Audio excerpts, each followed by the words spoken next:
Hey guys, today we're going to dive into a topic that many of you have either experienced firsthand or watched a friend go through: the soul crushing phenomenon of ghosting. You're sitting there, phone in hand, rereading the last text. It was a normal, casual exchange about weekend plans, a coffee date, or maybe a funny meme. Then, silence. An hour passes, then a day, then a week. You check their social media, see them posting stories and liking photos, and yet your inbox remains a desolate wasteland. That once vibrant connection has vanished, not with a whimper or a shout, but with the deafening emptiness of a digital flatline. You feel like you're standing alone in the middle of a crowded room, invisible and utterly forgotten. So before we go deeper into today's topic, take a moment to like the video and subscribe, but only if you genuinely enjoy what I do here. The first punch ghosting throws isn't a psychological one, it's a biological one.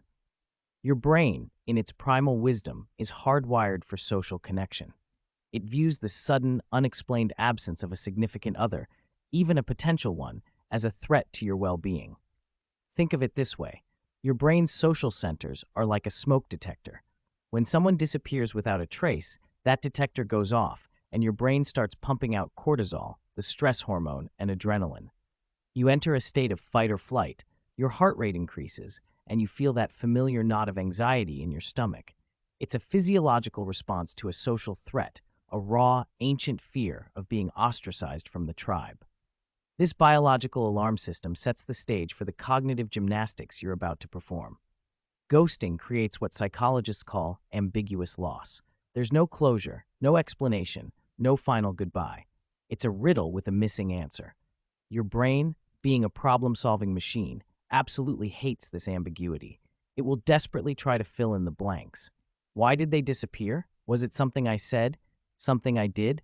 Am I fundamentally unlovable? This mental loop is exhausting and demoralizing. You replay every single interaction, every text, every smile, searching for a clue, a hidden message you might have missed.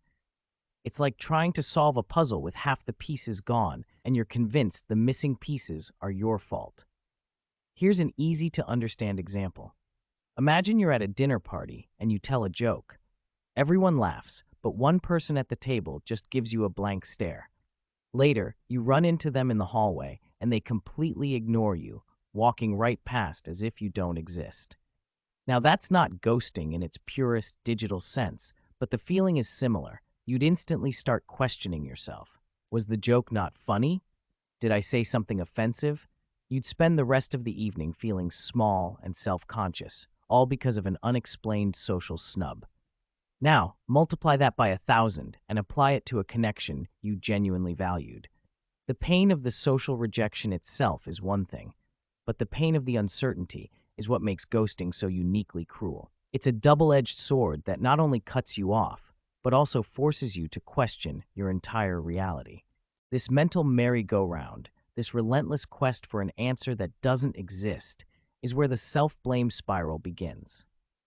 You start to internalize the ghosting, making it about a flaw in your own character rather than a failing of the other person.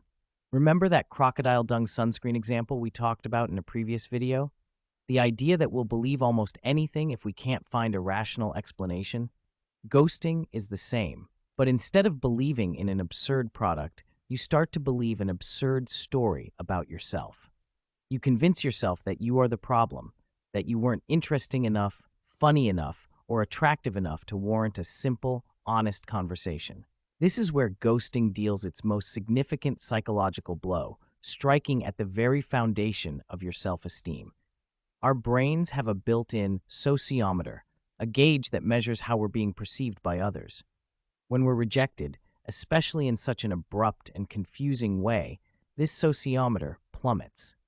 You start to see yourself through the lens of the ghoster's silence.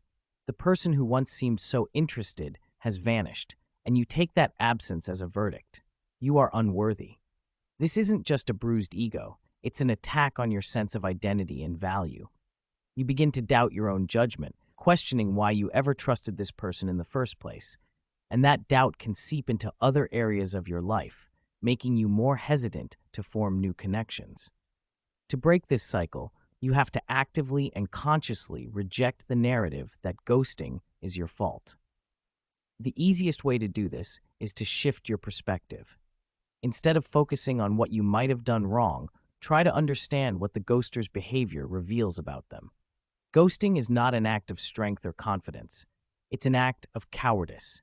It's the easy way out for someone who lacks the emotional maturity to have a difficult conversation.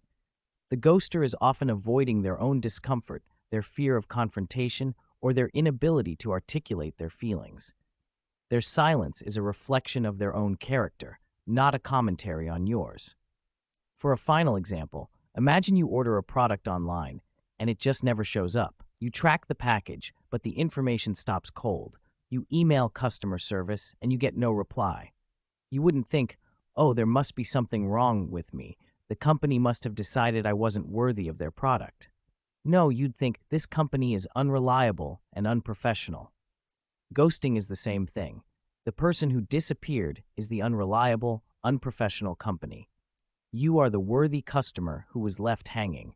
You deserve an explanation, a final word, or at the very least, a proper conversation. And the fact that they couldn't provide that says everything about them and nothing about you. We are all human, and we are all flawed. You are not a ghost, and you do not deserve to be treated like one. As the great Maya Angelou once said, when someone shows you who they are, believe them the first time. The person who ghosted you has shown you who they are, someone who isn't capable of a mature, respectful ending. Believe them, and let that be your closure. Now, go forth and find someone who has the courage to see a connection through to the very end, whatever that may be.